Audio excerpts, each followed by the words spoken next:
Hold on, Chaim, I just busted you on your own podcast. You said if Shmuel Gurari would tell a story of somebody else's suffering, that wouldn't be right.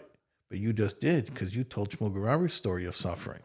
Only because I know the story.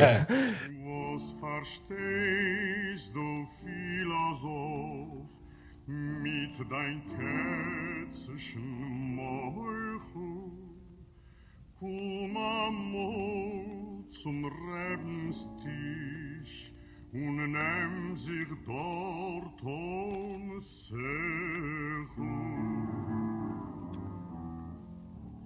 Chiri bim bim bam, chiri bim bim bam, chiri bim bim bim bam. Oy,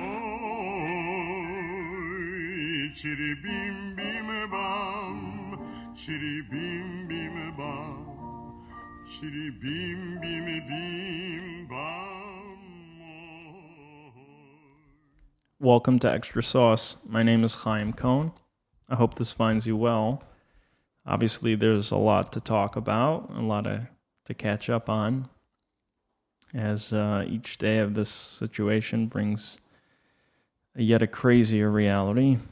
But I'm going to try to keep this focused right now on the interview you're about to hear. So today is June 3rd, and the interview I'm going to play now with Rabbi Shais Taub was recorded on March 3rd. It's kind of hard to consider that was 3 months ago, but somehow it is. I wanted to put this up about a week later, back in March, and I even scheduled a time with Rabbi Taub to record a short follow-up on Sunday, March 15th. But then on Friday, 2 days before, just after Purim, I got hit pretty hard with, very hard with the flu and then COVID together, which then turned into pneumonia and some other complications with the treatment along the way. And then the next 7 or so weeks that followed came with a whole new set of challenges, but that's not for here or now. I mention all this because the content of this episode, this conversation, is deeply related to a lot of what I've been personally experiencing throughout this period, and a lot of what I know other people have been experiencing from my conversations with them and from what I've been seeing online. So it's actually been a year since I started the podcast, and the truth is I had no real intention of starting a podcast. It came about sort of on a whim, but specifically it started because of my preoccupation with storytelling. In the episode you'll hear now, we talk about storytelling, not just as a topic, but as it relates to many aspects of life and really life itself. I'm going to resist the urge to go into it and just let it play. And then I'm going to record kind of a postscript after this episode that will include some reflections and thoughts on what we talk about here and how it relates to my experiences in the last 3 months. So here is my conversation with Rabbi Taub, and talk to you soon. You live in the Five Towns. I recently moved to the Five Towns, but even before that, I started noticing this trend of these bumper stickers, "Thank you, Hashem." And they often accompany some memes that I find really disturbing, to say the least. And I made a whole series of cynical little Parody bumper stickers? Yeah. Well, I didn't go that far, but I put up some Instagram videos of something to the effect of, "Oh my God, my aunt had cancer and everything is the worst. But then it turns out she left me $50,000. So thank you, Hashem." And on the face of it, the story you shared has that kind of element to it. And I don't think that's why you shared it. But, glad that all worked out for you. Right. And many, many things. And I've talked to a lot of people who kind of share this frustration. And oftentimes religion, particularly when it comes to trying to inspire the masses, have that element of things are really going to work out for you if you do this. Just follow this, and it's going to pay off in one way or another. And it's really yucky on multiple levels, besides for the obvious fallacies of like, yay, that guy survived coronavirus. Too bad for those other 6 people in Seattle that didn't make it, but thank you, Hashem. A couple weeks ago, I was. It doesn't matter. I was in a city, somewhere on this planet, and I was speaking somewhere, and at the end of, I don't know how long I was supposed to speak, but I spoke for as long as I felt that they were expecting me to, and then I stopped, and then the rabbi whose shul it was says, "Okay, Rabbi Taub, okay, one more story. Just give us a gewaldige story, just your favorite story, your story that you feel just blows everybody away." And I didn't like that request because I knew exactly what he wanted. And I knew how easy it would be to fulfill that request. And I didn't want to be part of that. In other words, he didn't even care if the story was real. He didn't even care if it was blatantly fabricated. And so I said, basically you want some drama, and there's a certain formula that we know. It's a genre of stories. It's called a hashgacha pratis story. With it's basically, there's a formula with a twist, and the classic. This is what I said to them. I said, yeah, it's a story about the guy broke his leg and he missed his flight, and then the plane blew up. Hooray! Forget about the 300 people who blew up, but he didn't get on the plane. It was really good for him. Hooray! Wow! Psh, psh, right? Amazing! Shkayach. TYH. Right. What did he say? TYH. What's TYH? Thank you, Hashem. We just short form at this point. Okay. So I said, you know what? I don't like those stories. I said, they're heretical. Aside from the fact that they are, they're very, what's the word? Cliche. The formula itself is cliche. I have a friend who described it as bursting through an open door. He says he hates that genre of story. The clearly made up, quote unquote, hashgacha pratis stories. He says, there's no dramatic build-up. It's a third of the way into the story, you know exactly what's going to happen. He says it's like bursting through an open door. That's how he describes it. The most painful part is they often find it necessary to give every possible detail of it. It's like, just get to the point. We know where this is headed. Yeah. With all types of embellishments. Yeah. Because it makes it better, right? Because if the story takes 45 minutes to tell, then it's more dramatic. Yeah. So, but I said, but it's heretical. Why is it heretical? Because it implies, it clearly states that this is hashgacha pratis. Do we translate the Hebrew words on this podcast? You could, but it realize it ends up pretty much being a podcast, by us, for us kind of thing. But yeah, divine providence, is that the going definition, or is this probably a better one? Well, divine providence is a good, effective translation, but I would say revealing God's presence in our lives. More than the presence, but that God orchestrates every detail. Everything is measured. Everything is by design. So when you imply that it's some, corny, and then they looked and she had the other half of the locket and they reunited the family that they thought was lost in the war. Right. That's hashgacha pratis? Only that? Only that?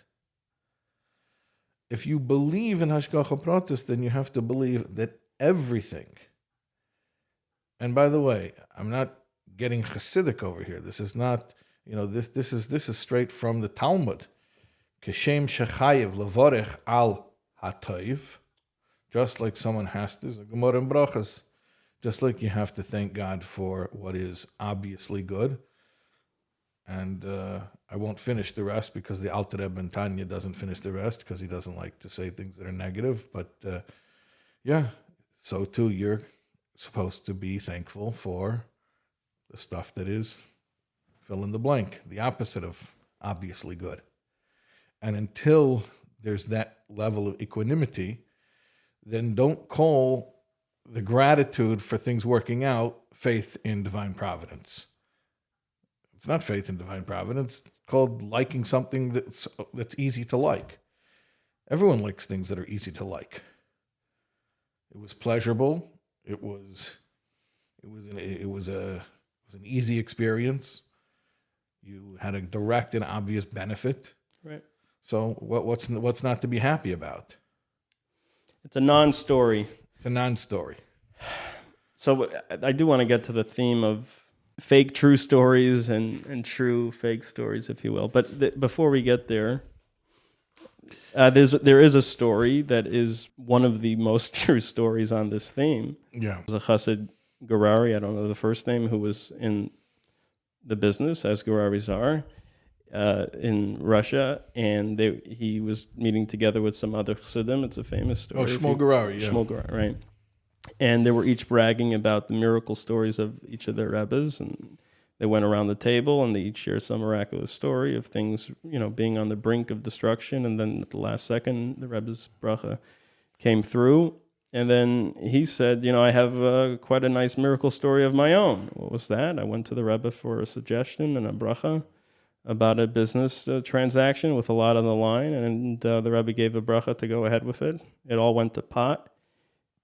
So they're like, yeah, it's the end of the speech, and you're leaving them hanging, and they got to know that they should go home and continue doing the whole, Yiddishkeit deal, and you're kind of leaving them out. And then he said, yeah, so what's the miracle? Well, the miracle is I'm still his chassid. Mm-hmm. So that would be the story. What people kind of get offended sometimes by my cynicism around this stuff. I'm like, I'm not a non-believer, although that kind of stuff does kind of want me to, join like a Sam Harris thought club. But I'm like, I do believe.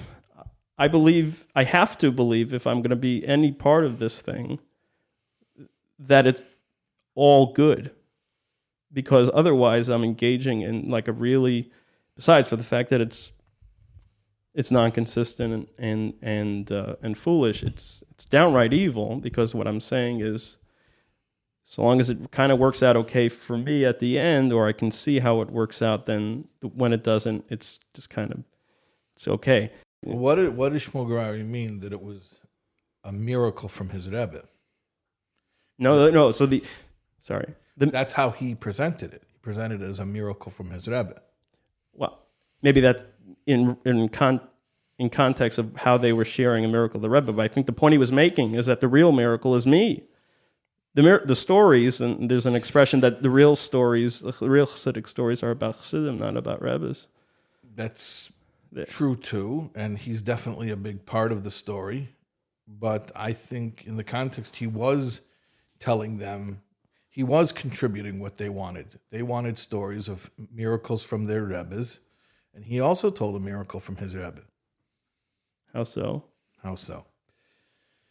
Because where did he get the ability to deal with that kind of disappointment and to see the goodness in it? He was saying that was a miracle from his Rebbe, that his Rebbe was able to teach him, to guide him to have that kind of perspective in life. The expression, you give a man a fish, you feed him for a day, you teach a man to fish, you feed him for a lifetime. This applies to education. Let's say you fix a problem for your kid, you fixed it once. You teach them how to reframe adversity. And to, maybe even if they can't fix the problem, but they can just reframe it in a way where they can take it in stride and not let it bother them. So, but what's a bigger gift? To solve one problem for somebody, or to give them a perspective where they aren't undermined by problems?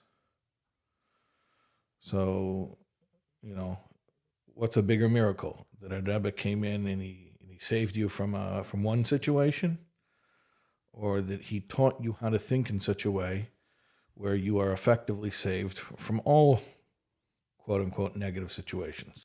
And that is that is a function of what a Rebbe does for us. Well, he was making the point, the context there was a little bit of culturally, they were from different Hasidic groups where they defined the role of a Rebbe differently. Mm-hmm. I mean, this goes back to the very first generation of, when things broke off or different dynasties emerged or diverged from the Magid. There were different approaches. And from the very beginning, the Alter Rebbe, the Balatanya, the one who started Chabad, he understood the role of a Rebbe differently. That it was to give tools, but not to do the work for you, not to rob you of your own agency. So he was telling a quintessentially Chabad story. That basically what he was saying is, my Rebbe made a mensch out of me. I'm the kind of guy who can experience loss and doesn't faze me. What are you able to put up with? As long as your Rebbe makes sure that everything turns out the way you wanted it to, then you have faith. So I've done quite a good number of these podcasts, and there seems to be a few overwhelming themes that it keeps coming back to, and we touched on two of them. One, this Hashgacha Pratis thing. That's you, then.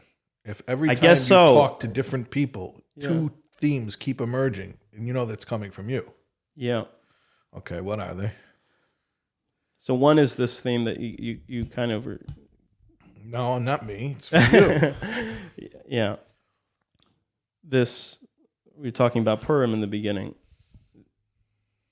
What I thought was the most awful turns out to be exactly what I needed.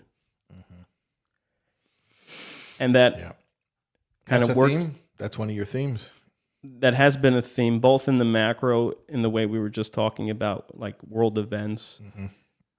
or something significant that is happening to me, but perhaps I don't really know what's good for me. And sometimes that becomes very apparent later or very soon after, and sometimes it doesn't. Mm-hmm. And I just have to go with the faith and maybe, if necessary, use other reference points as a reminder that is the case. But then even when it clearly doesn't, it doesn't rattle my cage. Because we don't know anything. It's like when those archaeologists find evidence that there was a David HaMelech and there was a Beis HaMikdash. People get very, very excited. And I'm like, I don't know if I believe or not, but I definitely, if I do, it's definitely not because of that. Because, okay, what if then they find out it's completely bogus? All right, everything falls apart. But that aside, where it really hits home is in the personal realm, because I've experienced that, what it's like to.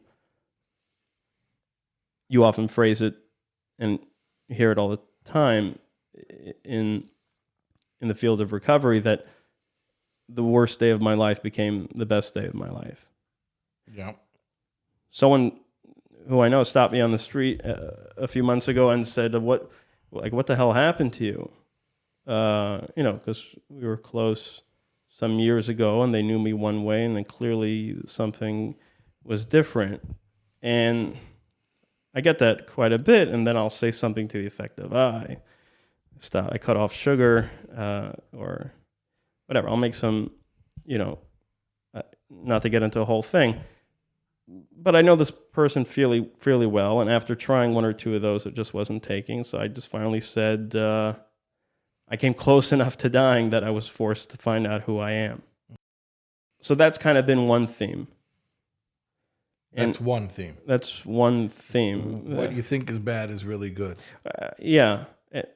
And I know it's a weird thing, because when we get into anything outside of ourselves, first of all, that becomes a cruel business, or a cruel sounding business, or anyway. But that. Oh no! No! I know we never apply it to anyone else. But even outside of that, when it gets into anything, okay. Here's what I wanted to get to something else, but this has been kind of consistently on my mind. So we just did this podcast with Menachem, which is part of the podcast that I work with Menachem on, called Consciously, and we just completed our first season together, which was 8 episodes taken from a theme, a book really, that Menachem is working on, which is loosely based on another book called Bilvavi Mishkan Evna, which is a lot of themes about creating a conscious contact with God. And part of that process is coming to an appreciation of everything being just right. And in context of one of those podcasts that we did, we kept coming back to a place of seeing how everything is not just how it's supposed to be, but really for my ultimate good. And obviously, I take no issue with that. But where it became a struggle was when it went to the next point of my appreciation of my newfound conscious contact with God getting in the way of what feels like, anyway, my empathizing and almost alliance with the suffering around me. It kind of, oftentimes you hear that complaint about religious people, is that they're kind of willfully blind to suffering around them. And that has consistently been an obstacle in my desire to repair and build a relationship with God, because I consistently get those intrusive thoughts of, okay, you're now joining that club. You were on the other side of that. You were on the side of the people. Mm-hmm. And in the podcast, we were talking about how the codependent element of that. Like, I've gone through an experience where I can now build that kind of relationship, but I can't do that. I don't have permission to do that because the guy next to me is suffering. So where I'm going with this is I'm a Lubavitcher. And especially more so recently, I keep going back to a lot of the sichos and really videos a lot that I grew up with. And there's a few that's been kind of, not, I wouldn't say haunting me in a negative way, but I think this is actually this week, one of the sichos, the sicha the Rebbe was talking about Mrs. Lapine. Mm-hmm. It's a pretty radical sicha, but the theme is that even after I come to this whole faith-based appreciation of everything being exactly how it's supposed to be and good, I have a responsibility as a human being to take issue with that when it's clearly not right. Yeah. From a human perspective. I mean, and what always inspired me most is that if anyone appreciates the behind the scenes or has any insight, it would be the Rebbe. Mm-hmm. And he never allowed that to get in the way of his empathizing and more than empathizing, but downright like objecting to. And I wish I could play it, and maybe I can add it after, but there's another sicha, which is from way earlier, where the Rebbe really speaks even more radically about how that it's actually incumbent on the Jew to kind of take God to task when those don't match. Mm-hmm. So how to reconcile those and two? Yet this is the same Rebbe who said, in the name of the Rebbe Marash, who said in the name of the Alter Rebbe, that Tzorche Amche Merubim V'daitom Ktsara means that because they have das Kotzar, they don't have Harchovas Hadas, they have Klein Keppeldigkeit. That's why Tzorche Amche Merubim. If they would have a more broad outlook, they would realize everything they need, they already have. And whatever they don't have, they don't need. So how do you reconcile with the same Rebbe who says, look, if you would just expand your mind, you would be totally content with reality exactly as it is right now. And that's the same Rebbe who's saying that when you see injustice, when you see suffering, you have to cry out. Setut ve'ishreit men. And even to ask Hashem, like Avram Avinu, Hashevet kol haaretz li'aseh mishpat. Well, what kind of justice is this? How do you reconcile the two? You're asking me? Yeah, why not? You thought about it a lot. I know what I think. I want to find out what you think. So I have a few thoughts and processes, but usually I stop. I don't reconcile, ultimately. You got to reconcile it because... Well, no. What I mean is my reconciliation is my non-reconciliation. Meaning to say that No, you got to know how it works. Okay. Without getting heady, let me just give this story.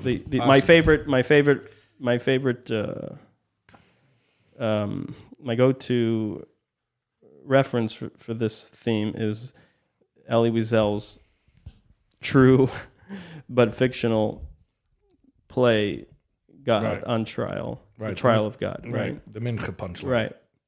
So just for people there? who, yes. I undercut the ability to tell it dramatically. Okay, I'm not going to do the drama, but just in case people don't know, so originally the way it was written is, officially it's loosely based on his own observation in Auschwitz. Something he actually saw. But he wrote it, okay, it doesn't matter. The Jews in a concentration camp or post-pogrom in some, 1692, it doesn't make a difference, see this destruction around them. And they just kind of had it up to here. And so they get together and said, we're putting God on trial. And they do. And there's a defense, and then there's a prosecution, and they really put everything out there. I mean, this is like just beautifully written. And it's a strong case on both ends, but ultimately they find God guilty. And they're like, all right, so what do we do now? And then they said, I guess it's time to daven Ma'ariv or Mincha. It's getting late. Let's daven Mincha.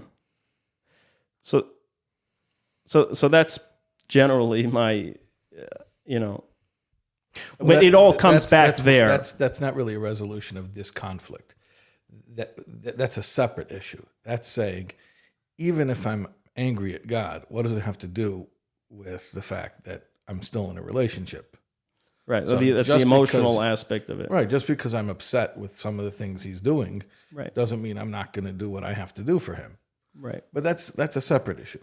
I'm asking, how can we distinguish between the pain that we're supposed to accept and embrace, and the pain that we're supposed to object to and say, how can something like this exist in God's world? Right. And we've already established that if it's happening to me, I can accept it. If it's happening to somebody else, I can't. Okay, fine. Why? Do they operate differently? Are there different mechanics? So the cynic in me says, well, if you're being logical, putting aside the sensitivities, if you're being logical, if you discovered any reason why this apparent injustice happened to you and you're seeing the meaning in it, then why the heck not extend that to the people around you? Again, it may be cruel, insensitive, but the logic would suggest if it's everyone, if there's 1,000 people who have found the meaning in their own suffering, then I guess that's the deal for everyone. So you're saying similar to the Machlekes Rambam and Ramban about Kishuf, about this. The Rambam says that it's shtus. That's why you shouldn't do the Oivi, Yadaini, and all that stuff, because it's shtus. The Ramban says, no, Taki, it works, but you're not allowed to do it. Right. So, but really, if it's good for me, really it is good for everybody else. But come on, be sensitive. Right. So that's what you're saying. Well, no, I'm saying that first of all, if you want to For now, if you put it- you that's- said logic and not emotion, so I'm taking it to a logical conclusion. And part of that logical conclusion is says, LMI, you don't really believe.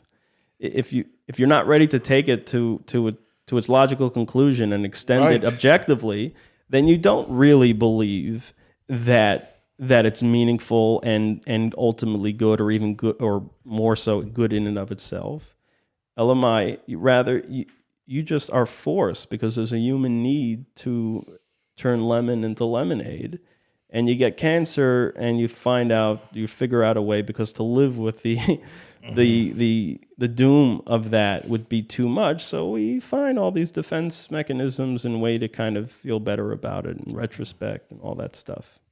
And we don't. I mean, really, anybody who deals with any suffering will never say, okay, supposing you had an opportunity to get rid of this cancer that you found all this meaning in, you're not going to take it? Of course you'll take it. I mean, they're doing the chemo. They're doing everything. LMI, wait. But wait, you got to slow down here. There's a difference between saying that I'm trying to fix a problem and saying I wish that I had never had it all along. Right. So going forward from here, what's within my power to change? That's one thing.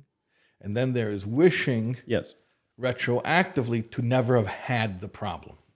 And that actually is precisely where my resolution lies. So I'm going to give another story because that's just really how I understand things. I think it was the Alter Rebbe, it may have been the Frierdiker Rebbe, but either way, who said, I would have given up anything in the world to not have to be in jail for a minute or an hour or a day, whatever he said. But then now that I'm out, I wouldn't give anything in the world to not have one of those days in prison. So what's going on here, right? So there is an objective standard of what is good and what isn't good, and that's real. And as human beings, we have to respect that and acknowledge that. But then something happens once it happened that shifts it, meaning it goes from an objective to the subjective, and that's a real thing. Mm-hmm. And that's why I don't have the right to extend that outside of myself, because the whole process of resolution is inherent only in the subjective. For Rabbi Shmuel Garari, to offer up someone else's business failing as a miracle would not really be true, because he didn't experience that. Yeah, but you did. You just told me Shmuel Garari's story, and it didn't happen to you. So you told me he wouldn't have a right to tell the story if it happened to someone else. Hold on, Chaim, I just busted you on your own podcast. You said if Shmuel Garari would tell a story of somebody else's suffering, that wouldn't be right. But you just did, because you told Shmuel Garari's story of suffering. Only because I know the story. But it doesn't matter. Just because you know it doesn't mean you should tell it. Well, now you have to justify why it's okay to tell. Now, I know that it's okay to tell the story, but I'm asking why. It didn't happen to you. So why is it okay to tell it? I do think because we all have a Shmuel Garari story. And that is what allows us to kind of take those stories and make them our own. It's almost like you have to have been a Holocaust survivor to make it. Well, you don't, but you gotta be black to make a racist joke, right? The insensitivity comes from. You can go back to that sentence you didn't want to finish. I don't know how you were going to finish it, but there are certain things that only a Holocaust survivor can say. Mm-hmm. I had a teacher who was a Holocaust survivor, and he used to say that it strengthened his faith. Right. Okay. I would never say that. Right. I wasn't in the Holocaust. I would never say that. I can't say it. I can't even stomach thinking it. But he said it because he was in Auschwitz. Right. So he could say it. Not just he's allowed to. Only. it's not just, it's impolite to say it if you weren't there. You can't say it if you weren't there, because that experience wasn't given to me. That experience wasn't delivered to my life. So my only response can be to be horrified by it. There's an expression Chazal have for accepting your suffering. They call it lekabel yisurim bi'ava. What does it mean to be makabel something? Imagine that UPS comes and they bring a box from Amazon, and they bring it to your door, and you see that it has your neighbor's address on it, but the UPS guy brought it to your house. He messed up. Would anybody say, well, not my problem. I'm not a porch pirate. It's not like I went and I stole it from his house. UPS put it on my porch. He gave it to me. So it's mine. Nobody would say that. It's not yours. You're not allowed to open it. The same thing with Yisurim. You can only be makabel that which was sent to you. So I can't accept your suffering on your behalf. I can only accept my suffering.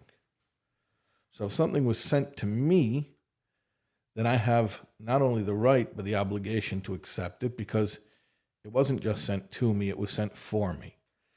And it was sent to teach me, and it was sent to strengthen me, and it's for sure good for me. But your suffering doesn't benefit me in any way. It doesn't make me spiritually stronger to accept your suffering. It makes me spiritually weaker to accept your suffering. So it could be the same exact thing, and depending on who you are in the story, it can have a totally different meaning to you. I'll tell you a story that once happened to me years ago in another lifetime. I was sent to 2 hospitals on the same day, 2 different hospitals, same city, same day, for an end-of-life issue. And in both cases, I showed up, and there was a husband, an elderly husband, who had just lost his wife of many years. So in the first one, I showed up, and the guy is crying. And that's not uncommon. But then he starts saying how, what am I going to do? Who's going to take care of me?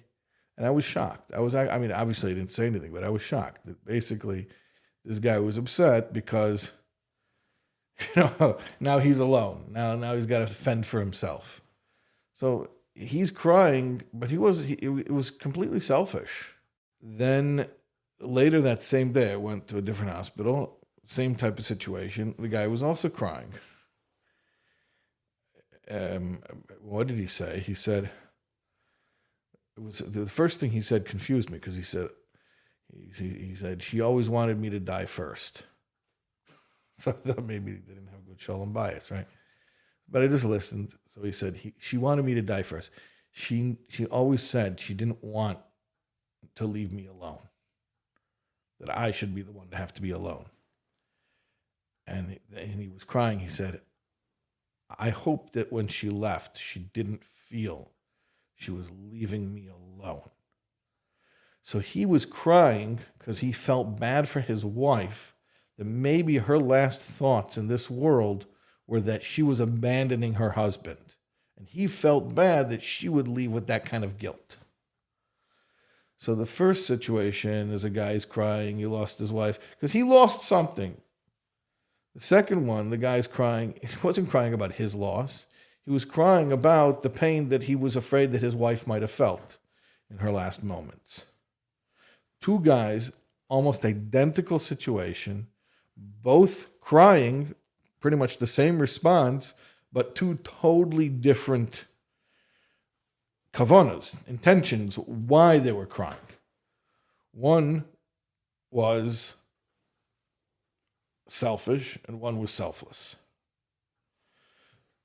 So in every situation, you have to look at it like this. There's a complexity of, there are very few situations that only affect one person. There's many people affected by a situation.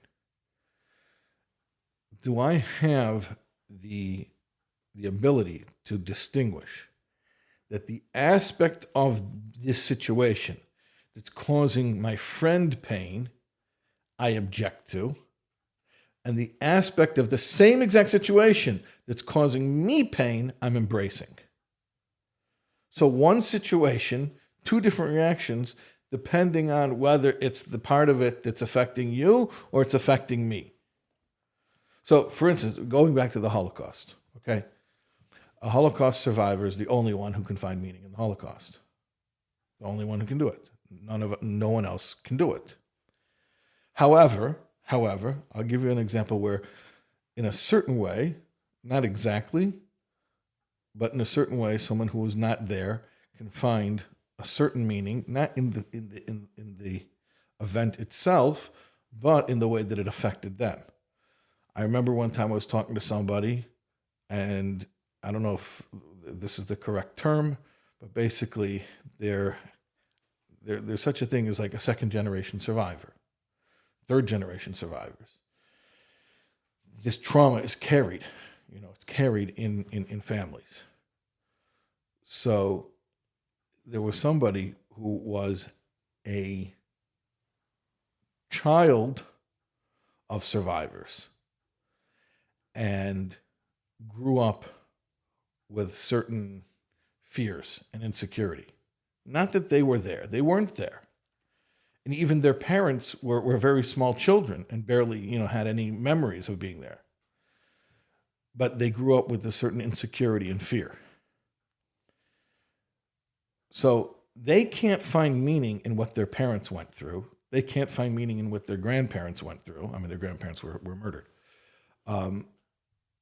But they can find meaning in how that affected them, right, second or third hand. One of the most popular books out there is Viktor Frankl's Man's Search for Meaning. And if you've read the book, you've had to encounter exactly that. You're borrowing the lesson, which is rooted in the meaning that he found in his experience in the camps. I mean, it's a theory he had preceding that, but the litmus test was that experience, and far be it from anyone to read it and say, right, to put because we don't have that right, but we're essentially... No, but what can we do? Like you said about Shmuel Gurari's story, you can tell his story because you have one of your own. So when you're telling his story, you're not really telling it about his business loss. You don't even know how big of a loss. You don't know the circumstances. You don't know what kind of agmas nefesh it caused him. That's not why you're telling the story. You're really telling the story about your own, it's code language for your own loss. So you read Viktor Frankl, and it's not like, oh, now this, I can find meaning in having been in Auschwitz. Well, you weren't in Auschwitz. So you can't find meaning in having been there because you weren't there. And you certainly can't find meaning in anyone else having been there. But what can you do? You can it can serve as a model for you and how it can relate to your life. You said there were two big themes that keep recurring. So this is one of them. What's the other one? It's funny. Joe Biden has been in the news. He just had an uptick, but a few weeks ago, it looked like he was going out. Yeah. And there's been so many montages of his gaffes that are hilarious, yeah, and painful and cringy at the same time. But actually, one of the gaffes they kept replaying, and maybe it could be like a broken clock is correct twice a day. He probably did it by accident, but he actually really stumbled upon, no pun intended, a real truism. He said he was talking about environmentalism or something else and taking a stab at Trump. And he said, we believe in truth over facts. Whatever the context was, and they were kind of making fun of what that sounded like. But to me, it made perfect sense. I don't know if he meant it, but that there's facts and then there's truth. Uh-huh. And then we were talking about, what may or may not be factual stories that aren't true stories, and then there's true stories that may or may not have happened. That's true. So my favorite story that illustrates it is the story of Peretz Muchkin. They invited him to Fabreng at a yeshiva, and he started sharing a story. And in the middle, someone cut him off and says, "Shaitan lekuta the burim nishtazai." The Friedrich Rebbe writes a story in his memoirs, and it says it. So he said, "Why did you invite me here?" He says, "One of you who are younger and stronger could have stood up on a chair and in a louder voice just read it straight from the book, and you would have had exactly the correct story." He says, "You probably invited me here because you didn't want the factual story. You wanted my experience of the story, which is rooted in Who were saying the way before, the Shmuel Gurara's story is not the Shmuel Gurara's story. It's how it affected you. right, That's why I want to hear it from you, even though I heard it 100 times. Because it has meaning to you. It's not what happened to him. It's what happened to you that story is code word for. right." So What about that is an overriding theme? Maybe one of my biggest pet peeves and hang-ups about growing up from, and it's a grievance, especially in Chabad, that is supposed to have a stronger appreciation of it being about the experience rather than the technical thing, is that, it's not my own grievance, a lot of people share it, is the lack of room for that. And more so than, not to get into a whole lack of room for personal experience. Yes, and giving space for that to breathe and find itself. And that's an old thing, not letting people be individuals and all that, but it's more than that. It's how when it becomes apparent that the fear of making space for that is rooted in a mistrust. And we pay lip service to being how can souls. I let you figure out what the story means to you when you might figure out something that I don't want you to figure out? Right. And then paying lip service to the fact that an neshama is a chelik alika, and then so I'm a chelik alika, but you don't trust that eventually in my own process I'll find out what I need to find out. You need to spell it out for me and then get really. So there's been a lot of that, and I've had my own journey that has brought a lot of clarity, but in some ways I'm still hung up on some of that, especially when I see reminders of that in different ways. So that's been another big theme. But going back to I am quite obsessed with stories. They've had a real, I would say they saved me in many ways, and from a very young age, and there's been, thank God, like a big movement in the wider culture and throughout our own community of starting to share stories, personal stories in specific, and so that's been a big thing. And trying to encourage people, I try to get just people that aren't necessarily public figures, but just everyone's got a story, and people who are on the fence about sharing those, and not to play up the drama, because that really isn't often, for the most part, where the real story is. It's in between the lines. It's not, like you said, the drama, the sensationalism. Sometimes that can happen, and it kind of almost draws away from. Totally draws away. So of knowing how to spot a story is not to get caught up in drama, not to get excited by the drama, because the drama usually is a red herring. It's not the real story. And bringing it back to what we were talking about before, it's an obstacle for that appreciation of it, in the way of, for example, I often resist sharing certain details of traumatic episodes of my life because so often I'll share the whole thing and then my journey somewhat of my journey after and how it came full circle and that I discovered who I am. And then the first thing they'll say is, I'm so sorry that happened to you. Right. Like, Right. you're so sorry that I found out discovered who you were. Yeah, they didn't hear that part. Yeah. They heard the drama. Right. So that's why you have to be careful when you tell a story. You have to know who you're telling it to.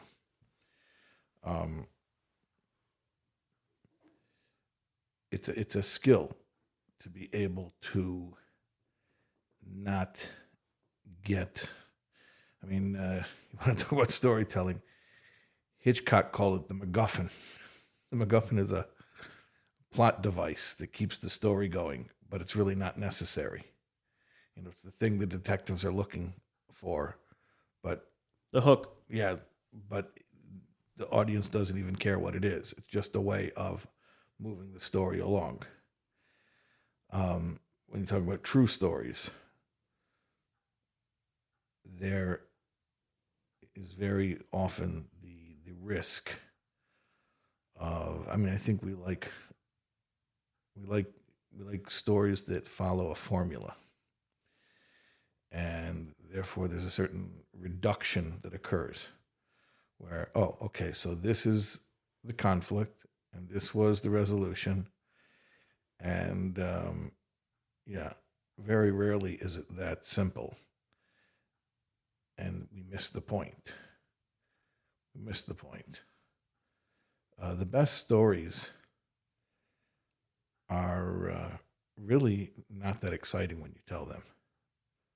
Stories that are exciting to tell, good campfire stories, generally, if you boil them down to what the real message was, they don't really have much message. But the stories that have real profundity, if you try to write it as like a, write it up as a storyboard, show me the action. Maybe there was no action at all. Most profound things are what people think. An observation that someone makes. Something's totally subjective that happens within somebody's mind. There's no action. Nothing happened. There's no car chase. There's no portraits. No dungeon. No missing half of the locket. No missed plane.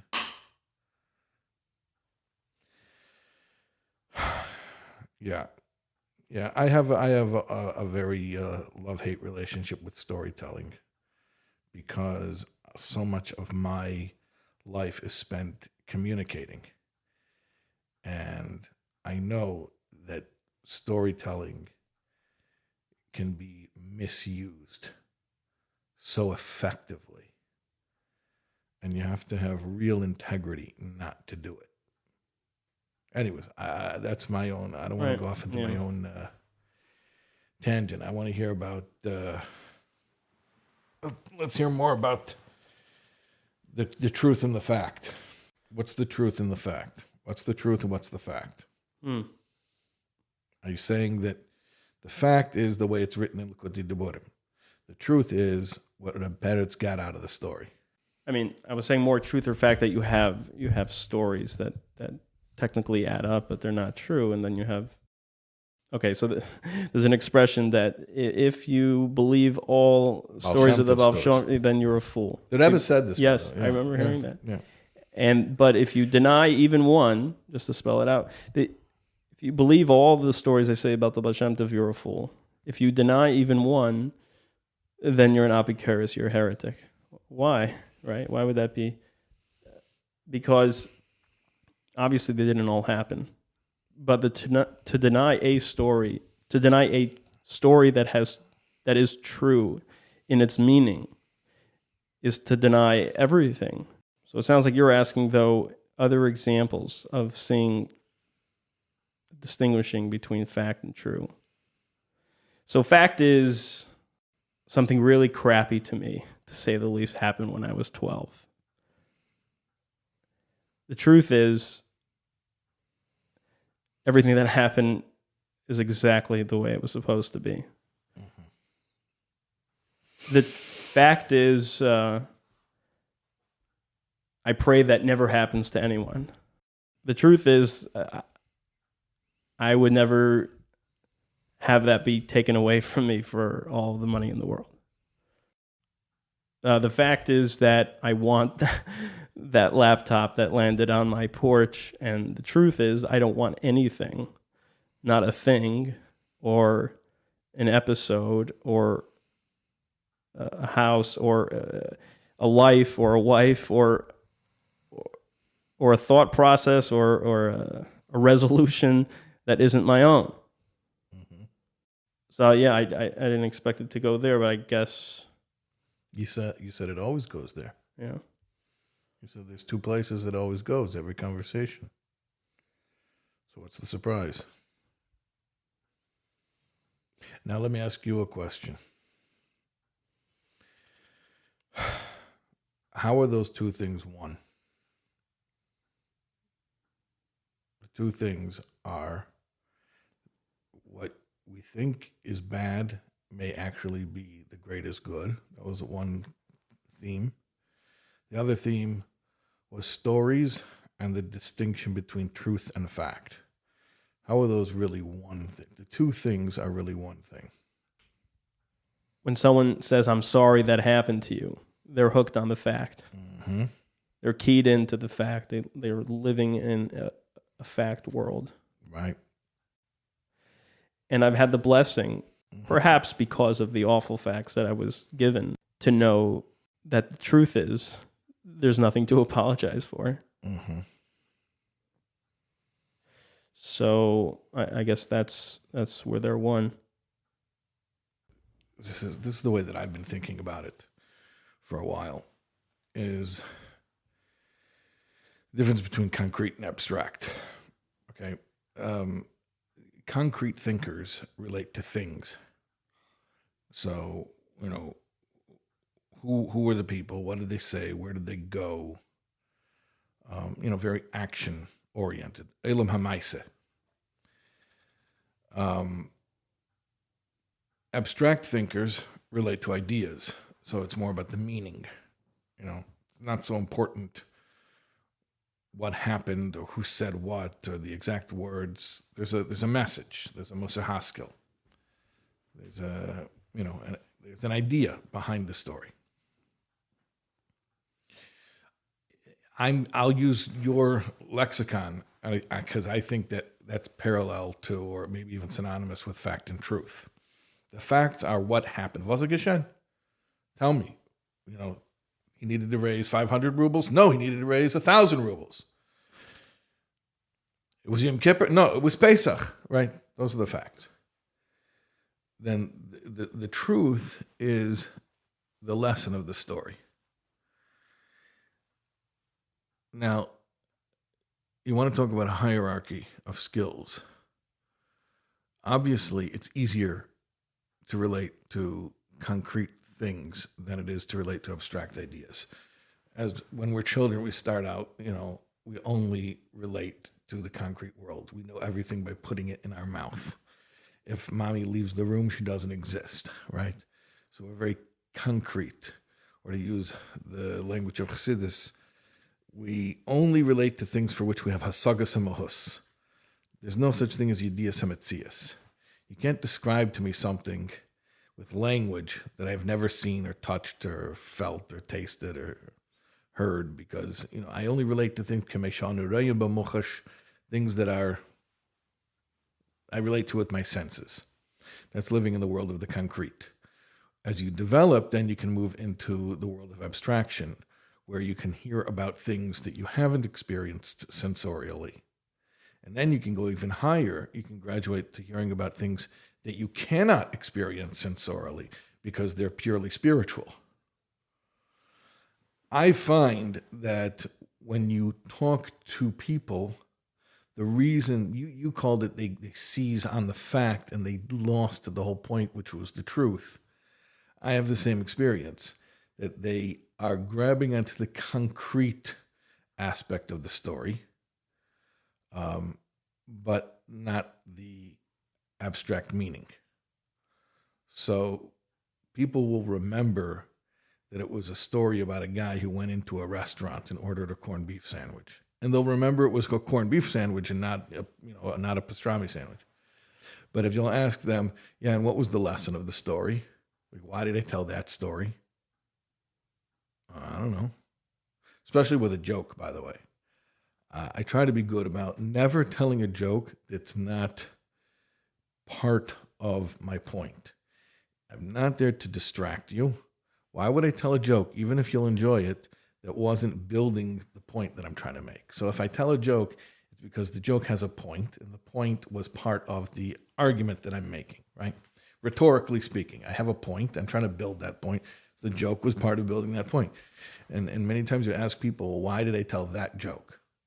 They won't know. They won't know why you told that joke.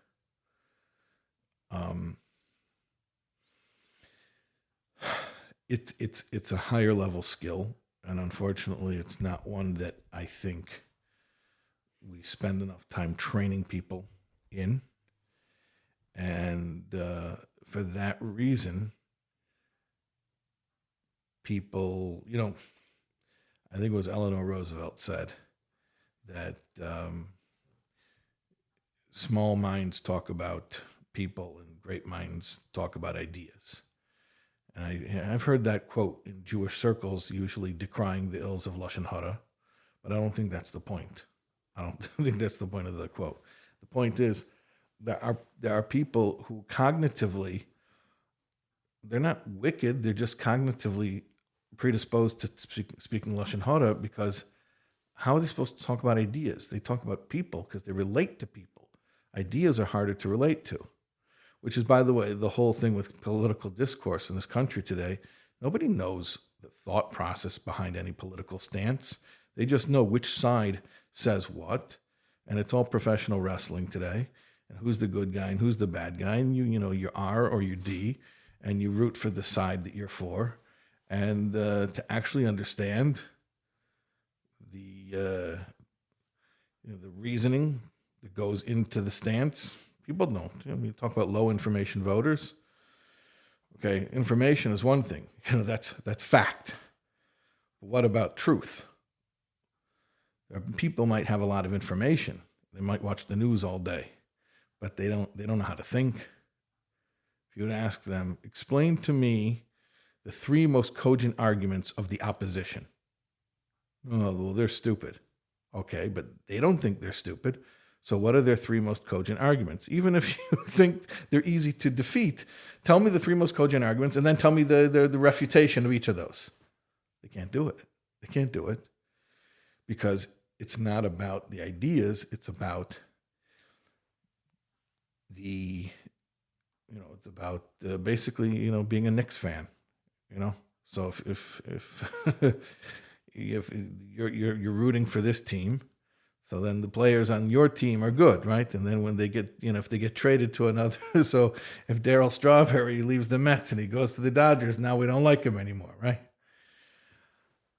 I've had the pleasure of hearing you speak a lot, which is part of what makes this interesting to be sitting across from you, because I've listened and read you a lot, and I definitely remember when you shared jokes that seem out of context and like what that is, but at the end I was like, oh my God, that all really came together, and it's a remarkable ability. It's not a remarkable ability. You just have to want to do it. Mm-hmm. It's not remarkable at all. You just have to actually care about that, right? And not go for the cheap shots, right? The easy laugh, right? They talk about that in stand up, Yeah, it's easy to manipulate an audience. Mm-hmm. Make them laugh, make them cry. It's much harder to convince them of your truth. Yeah. And you have to have a certain amount of self-discipline. I'm not going to say things just because people will like to hear them. Mm-hmm. So speaking of true jokes, so this is the one about therapist on his all jokes are true, by the way, because if they ones. No, if they wouldn't be true, they wouldn't work. Right. They wouldn't be jokes. Right. The ones that actually are jokes. The ones that are actual jokes are all true. That's what we're laughing at. That's what we're laughing at. Yeah. Ernie Kurtz gives a great example. He says, what is humor? What is a joke? Mm-hmm. He says, a homeless guy walks down the street, slips on a banana. Not funny. Nothing funny about that. You got to be a real sicko to laugh at something like that. He says, finance guy in a 3-piece suit with a top hat and umbrella slips on a banana. Hilarious. Right. Right. Why? Because he thought he was a man in a 3-piece suit running finance. He didn't realize he's pretty much just a homeless guy. Mm-hmm. There's nothing funny about suffering. It's hilarious when we're laughing at ourselves that we thought we were in 3-piece suits and nothing bad was supposed to happen. We were just kind of hobos expecting everything to be different and expecting ourselves to be more than we were. And we're, the honesty, the self-reflective humor especially illustrates that. Kind of checking ourselves. And then when we have the opportunity of someone to do that, meaning they pay the price to do that because they're revealing an erotic or what ordinarily would be an embarrassing part of themselves, but we only get it because we have a little bit of that in ourselves, Anyway, so a true joke that never happened is a therapist on his first day on the job, and then he's walking out after an exhausting day. It's 6:00, and he meets the guy who works on the third floor who's been a therapist for 45 years and is known, and he says, how do you do it? Just all day long to hear people pour out their kishkes to you, and then you just go home and the guy just looks at him and goes, who listens? Mm-hmm. So you clearly listen, and I expected to be asking you a bunch of questions, but you listen. And I read some of your columns, and it's clear from your writing that you don't just listen, but you listen with a keen ear and you tend to hear things that sometimes people didn't even realize they were saying. And are then able. They perseverate on the fact, not on the truth. Mm-hmm. They tell you a bunch of facts that are unnecessary, because if you listen to anybody's story, within the first 5 minutes, you know the pattern, and they're going to repeat it, and they're going to say the same thing 100 times over. Mm-hmm. But so the trick is hearing the truth that they tell you, and then waiting until they're all done talking, and then saying it back to them, and then they think you're a genius. But you're not. You just told them what they told you. Right. Without all the facts. Exactly. Right. Because the facts is just stuff that happened. That's boring. Who cares about that? The truth is the meaning of it all. Right. You're saying they usually drop the truth somewhere in the beginning, and then the rest is just a repeat of that. Yeah. Yeah. They drop the truth like nonchalantly in between tedious, boring doses of fact. So you listen. So I can't help it. I can't help but to listen. Mm-hmm. The only way to not listen is to go away, which I do that. I isolate because I get exhausted. I get empathy fatigue. I can't buffer it. If I'm around somebody and they're talking, I can't not pick up on the energy. So I'll just go away from people. I flew on a private jet for the first time last week, and it was supposed to be this awesome experience, but then I realized it wasn't, because I knew everyone on the plane. So on a regular commercial flight, you don't know anyone. You're not expected to talk to anyone.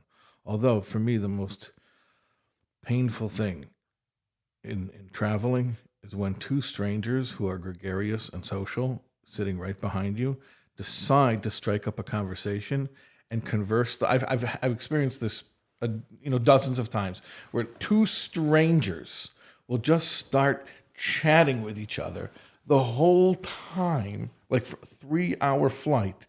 And I don't even understand why it's comfortable to converse on a plane. It's loud. There's these jet engines outside, and your ears are the cabin pressure. You can't hear properly. And yet there'll be certain types of people that they will enjoy this. They'll just converse with each other the whole time. But generally, people don't converse with strangers, so you have a reprieve from that. But then I was flying on a private jet. Everyone knew each other, so there was social interaction going on the whole time. It was not relaxing. So anyways, I'm just telling you, it's not that I'm like being such a mensch by listening to people. No. Chas v'shalom, I didn't assume that. No, but so for whatever reason, and you're going to shame yourself for the lowest possible motive, but I'm sure it's not only that, but that you simply can't help it. And then anyway, but you do listen. If you want to give me any credit me with doing it with healing intentions and not, God forbid, in a negative way, because that can be misused. The voyeuristic type getting. No, up. Worse than that. People want to be understood. They want to be known. If you give somebody that validation, they'll do anything you tell them to do. So, which is evil. So if you want to give me any credit, just say that when I hear people and I hear their truth and I pick up on things that they don't know they know about themselves, and which they will value hearing about themselves, that my intention is only that it should be beneficial and it should be freeing, it should be liberating, and it should foster their growth. That's, by the way, why I send people away from me all the time. People say, "Oh, can I come and will you counsel me? No, please. I mean, you want to talk to me one time? We can talk one time. I don't want you to think I'm the gatekeeper to any type of truth. I don't want that relationship. If you want to come talk to me once and I can hear what you say, and then I'll say it back to you, and it helps things click, as a one-time thing, great. But yeah. Anyway, so if you want to give me a compliment, you should that I don't use this talent in a manipulative way. Although you'd have to be a pretty big lowlife. Well, to use it in a manipulative way, but right. it happens, and I've Right. seen it. Well, it's more than someone being a lowlife to use it in a manipulative way, and then it's not just that, and then it's actually that it's not only not that, but it's also the genuine desire to offer whatever healing possible. But then there's another thing, and that is holding a space that doesn't allow someone to feed into having someone else to become their savior, and kind of giving them the space to discover how they already knew what they needed to hear themselves. Mm-hmm. That's more unique. Yeah, but that's, if you're smart, even if you're not so selfless, even if you're not so sensitive, if just common sense dictates that you can't tell anybody anything they don't already know. Now, I'm not talking about fact, I'm talking about truth. You can tell people facts that they don't know yet. You can't tell them truths that they don't know yet. If they haven't arrived at a certain truth through their own thought process, you could tell them 1,000 times, they will never hear it. But what you can do is, if you want to, seem really, really bright, you wait for people to tell you truths that they don't realize that they know, and you tell them back to them, and then they say, "Wow, that's so deep." And if you want, you could let them give you credit, but if you're good, what you really do is you say, "Well, can I tell you something that might surprise you? I'm just repeating back to you something that you told me." And then, if they don't believe you, prove it to them, because at the end of the day, what good is it going to do if they're impressed with you? What's going to do good is if they realize that they have this ability within them. And so kind of what you were talking about before, about, giving people the ability, or giving them the freedom to find out, what something means to them. And you called it, trusting that they have a chelik elikami mal, right? So trusting that, and I put it as saying, trust them that they have a unique relationship with Hashem, and that they're going to discover spiritual truths. If spiritual truths are really as true as we claim them to be, then what are you afraid? Why wouldn't they discover it on their own? So trust that there's a certain intuition, especially you're talking about a Jew. They will find the truth, and it's much more powerful that way. You can teach people facts. That's fine. Like if you wouldn't tell me what tefillin are, I wouldn't dream of it on my own, right? So I would like you to tell me what it is. But meaning is a lot harder. Meaning is a lot harder to transfer. Meaning has to be based on experience, personal experience, right? Ze keli vanveyo alakei avi v'rememenahu. So there's keli, the God of my experience. There's alakei avi, the God of my father. They're both important, but they're two different things. Or there's, like Shlomo Melech was told by his father David, Da selekei avicha v'avdeo belev shalem. Da is personal experience. V'odem yoda eschave. But it's elakei avicha, the God of your father. It's not personal experience. It has to be both. But you cannot transfer to someone else your personal experience. By definition, personal experience. In other words, let's go back to the Shmuel Gerari story. That story is only meaningful when you tell it because you have your own version of that story. And whatever truth that story has, you didn't learn it from that story. You learned it from life. And then when you heard the story, you said, aha, it's describing something I'm already aware of. It's part of the price of doing business. I mean, the line that you're in. People are going to come over to you after, and they're going to bare their souls. I don't know if it... See, this is my constant complaint. I never told anybody that I could fix their problems, and they should tell me about their problems. Mm-hmm. People assume that's my job. Well, why can't I pay you to do this? Because it's not my job. Well, what's your job? It's not my job. Mm-hmm. My job is not to listen to people's problems. Right. Well, it's a major misconception that healing, in terms of like some kind of emotional or anything like that, a therapeutic thing, has anything to do with delivering concepts or ideas. And they go to a therapist on the reverse side. They go to a therapist for healing, and they expect them to say these wise things. Exactly. They want the therapist to say wise things, and then they want the rabbi to be a therapist. Right. My job is not to figure out anybody's problem or the solution. Is that an uncomfortable position to be? Someone trying to make you their guru? Yeah. Yeah, well, there's a lot of different uncomfortable positions, but I feel like it's self-indulgent for me to talk about why. I mean, you do the reverse all the time, so like. Yeah, well, that's true. Right. I listen to people complain all the time. Okay, let me complain. Well, I'll tell you something I hate. When two gregarious strangers behind me in a plane strike up a conversation for 3 hours. Did I ever tell you that? Yeah. I didn't say it, but it's a pet peeve of mine. It's like real white man problems right there. When it's not enough, it's one thing to say this annoying guy in the elevator wants to talk to me. No, they're talking to each other. A nice guy behind me is indulging another guy who wants to talk, and how dare they be behind me? Exactly. Not only, they're not even talking to me. They're talking within earshot of me, and that itself. Yeah. See, that's why I don't talk about my problems, because people like you judge me. Yeah. Oh, okay. What else grinds your gears? There's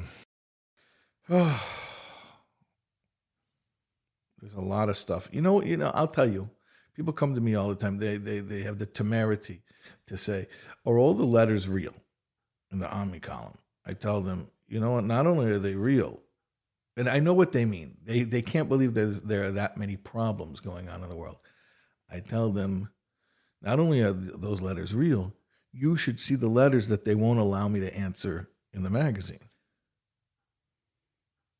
I mean, most of the letters, they're not going to let me touch those issues publicly. So much going on. I heard a vort. I was in, well, it doesn't matter where I was. I was in a place, and I was talking to the, I don't even remember how it came up. I was talking to the Rav of that particular shul, and he told me a story. He said that there was a Balkaira who was going to lane Eicha for Tisha B'Av, and the Rav of the shul told him, no, the Rav has to lane Eicha. So they couldn't agree, so they went to the Shmuel Kamenetsky, and they asked him what to do. He said, look, Kriyas HaTorah, Megillah, that's you need a Balkaira. But when it comes to Eicha, the Rav is the one who feels the pain of the Kehillah. The Rav is the one who has to lane Eicha.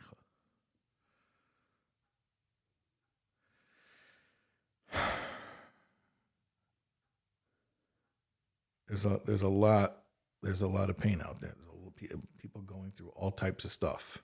All I can say in a public forum like this is, if you don't know, I'm happy and I hope you never know. If you do know the pain that's out there because you or a loved one is going through it, you should know there are many, many more with you. And we're with you in spirit.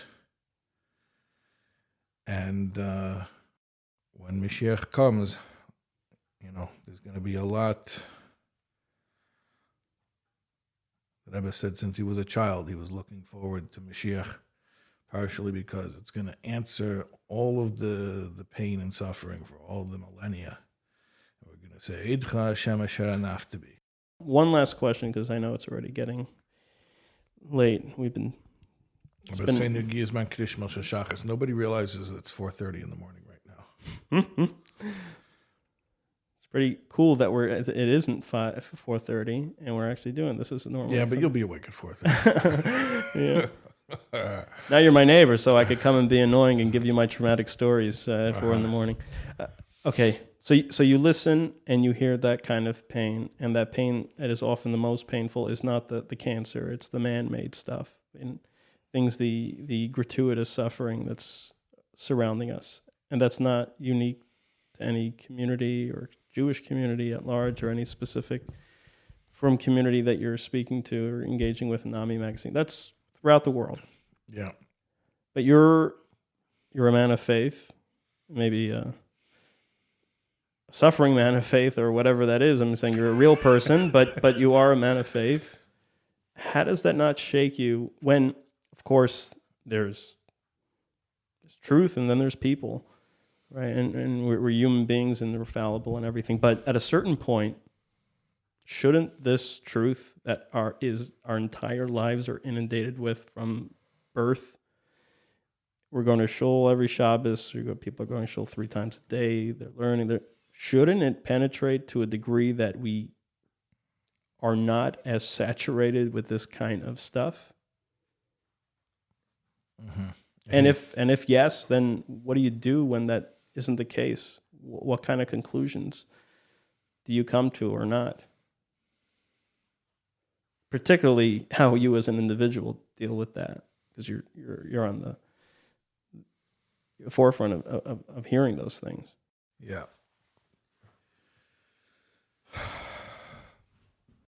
It's a good question.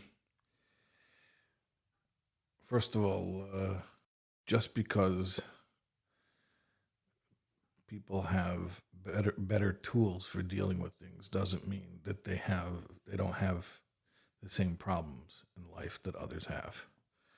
So I know plenty of people who, because of their faith and their relationship with Hashem, they really do have a lot stronger tools for living. But they also have this. It's gullus is gullus. They still have the same issues in life that everybody else has. Maybe they just cope with it better. There's an old saying that there are 2 kinds of people in the world: normal people and people who you actually know. You know, it's like when you're trying to make a shidduch, it's always the family from Australia that seems okay, right? Because the family from down the block, they're Meshugoyim, right? They're crazy people. Well, the family from Australia is also crazy. You just don't know. You don't have the benefit of knowing. Everybody's got their issues, right? What's the difference? The only difference is the people who deal with it better. So, you know, if you're going to say, well, this happens, yeah, everything happens everywhere. Question is how well people deal with it. Right. But at a certain point, tools that aren't working you got to start doubting the tools. Meaning, well, that's a different question. Yeah, that's a different question. Yeah, well, there is some of that as well. Meaning, it's like, don't blame the mechanism. The mechanism works. It could be perfect, but if it isn't working, maybe there's a reason for that. And meaning at a certain point, it has to say something about the tool, because, you know, tools that work. Well, what you're describing, I think I know what you're describing. And if we just continue using metaphorical language, what I'd say is the problem there has nothing to do with the lack of tools. It has to do with the lack of training. So, you know, imagine somebody who inherits a set of finely crafted tools, but was never taught how to use them. No, you're right.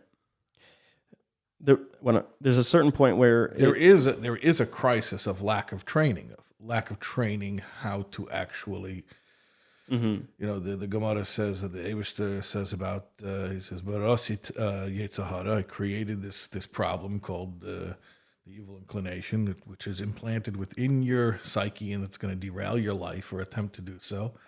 Barasit Teda Tavlin, but I created Teda as a remedy, as a medicine for dealing with that." Okay, so the Tavlin, the remedy exists. There's the medicine, and then there's the art of healing, how to administer the medicine. Right. So, you know, the pharmacy is stocked.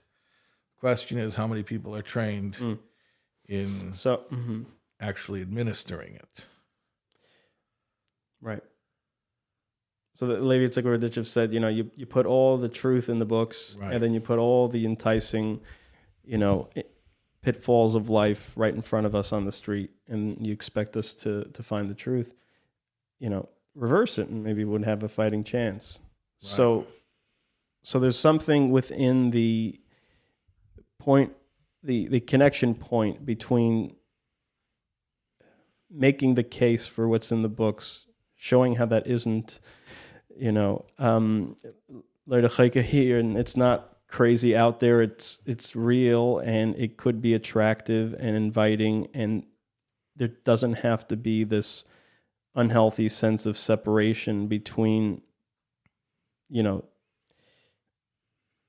the guy I'm in business with, and then, you know, the Torah I'm reading when I go to shul an hour later, and my neighbor who happens to be my wife or child, and the, you know, the guy I'm giving tzedakah for in Australia or whatever it is, right? So that connection point, that's where there's something fractured. It says shimush hagedei min limuda. What does that mean? It's better to hang around somebody than to listen to them talk. Right. Because ultimately, it's not about the information. It's about how the information comes to life. If you see somebody else who's applying it in his life, you see how he lives, then that's a model for you. So we need more of that. We're modeling less. We have tons of information. Today, yeah, you know, the Rebbe spoke about how today the information, the Hafatzas Mayonis, is unprecedented, right? And the Rebbe spoke, we don't even need the mashka so much anymore because the chassidus is so abundant and whatever you need. And then, you know, when the Rebbe was saying that was before even, you know, today with the internet. I mean, anything you want, it's at the tip of your fingers, right? So information, we have plenty of information, but you know, there's no food shortage in the world. there is enough food. And by the way, that's a chiddush, because in the 70s, they thought that there was going to be, there was not enough arable land. And mathematically, there wasn't enough. And then there was this green revolution. That's a whole other story. But getting it to them. Food distribution. So there's no food shortage. There's enough food in the world to feed 7 billion, 8 billion, however many more will be. There's enough. But there are problems with food distribution. People die of starvation because they couldn't get the food to the people. So that's and the distribution here, you're saying, is the modeling, mentorship and modeling. Yeah, I noticed recently, increasingly so, that I started doing a lot of the things I noticed my father did in terms of Yiddishkeit, random customs, little things. I have a hard time with doing the things that he and others told me to do. But I'm just like observing it. Like all of a sudden I just find myself doing that thing. I'm like, you don't even do that, but you're doing this. I was like, well, I kind of like the way I just noticed my father used to do that and never told me about it. Because that was the truth. That was what he was doing. That's what he was living with. Right. But, you tell somebody to do something, that's a fact. And usually we tell things that we need to kind of convince ourselves because they're not our own, and kind of we can kind of tell ourselves through telling someone else. So like if we're modeling something, chances are we got it, meaning it's part of us, because you can't give what you haven't got. Right. So it sounds like even before the modeling, there's another step of something becoming one with the individual, so they don't have to tell it. Mashpiyim would ask Rabbi Yoel, what chassidus should we teach the Talmidim in yeshivas? He said, "B'makom sheli bechafetz." So he didn't answer. I said, "Whatever you want." No, that's not what he said. He answered you. He said, "B'makom sheli bechafetz." If you have a kach in a mimer, that's the mimer you should teach. If you don't have a kach in a mimer, please, by all means, do not teach my son a mimer that you're not kaching in, because he'll only have a chance to hear that mimer once for the first time. Okay? And if he hears it the first time from somebody who, for whatever reason, you're not living with it, you're not excited about it, don't make that his first time being exposed to it. Whatever you have a kach in, teach that. Why? Because that's something where you have truth more than not just fact. Yeah. All the great mashpiyim, they had their focus. Why did they have a focus? Why? Because you have to know your limitations. Right. Ultimately, you have the thing that you kach in. Okay, so give that over. Transmit what you have. Don't try to transmit what you don't have. One thing, how to make something your own, so that hopefully then you can model instead of telling. Oh, you're asking me? Yeah. Hashkacha pratis, really. Everything's from Hashem. One of your themes, we don't know what's good for us. Really, just trying to be humble and remember, I don't know. I don't know. I cannot judge. If Hashem is doing it, it's got to be good. And I don't have to be able to see it. I don't have to see it a week from now, a month from now. It's not good because I see it being good. It's good because it's good. I think for me, everything comes back down to that. It comes to that, that equanimity, that just acceptance. Hashkacha pratis ultimately means acceptance. So, to close, acceptance and find the truth within your facts. Yeah.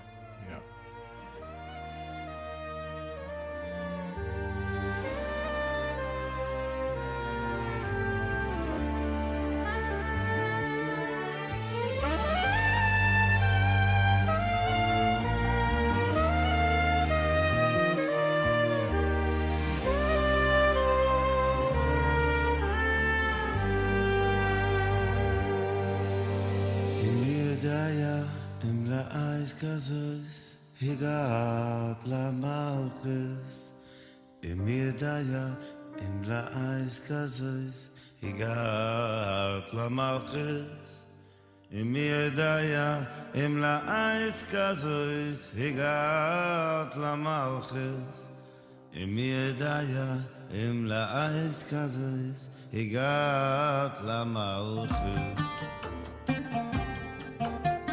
im mir daya im la eis kazois higat la malchus im mir daya im la eis kazois higat la malchus im mir daya im la eis kazois higat la malchus im mir daya im la eis kazois higat la malchus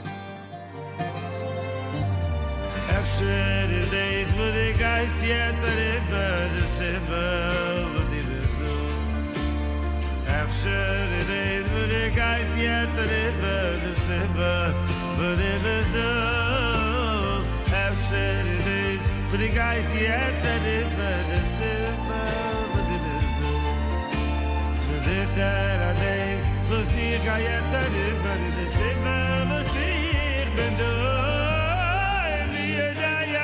in the eyes causes he got la malchus in mir daya in the eyes causes he got la malchus in mir daya in the eyes causes he got la malchus in mir daya in the eyes causes he got la malchus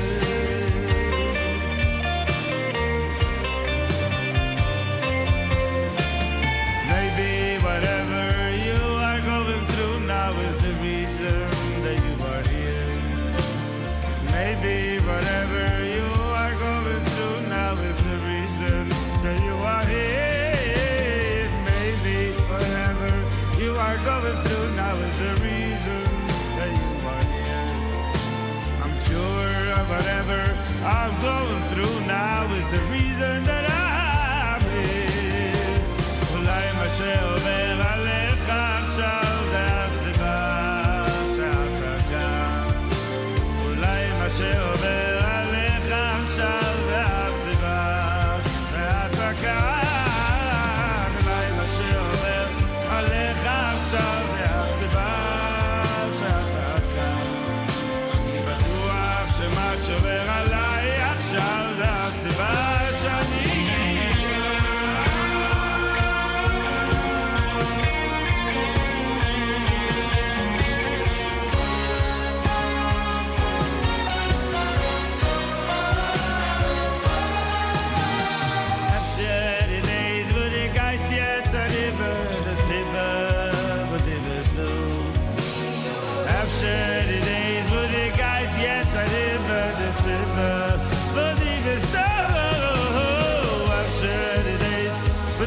Jetzt an dem Böde Sibbe wo die bist du Wenn ich der Ades wo sie jetzt an dem Böde ist der Sibbe wo ich bin du Maybe whatever you are going through now is the reason that you are here Maybe whatever you are going through now is the reason that you are here Maybe whatever you are going through now is the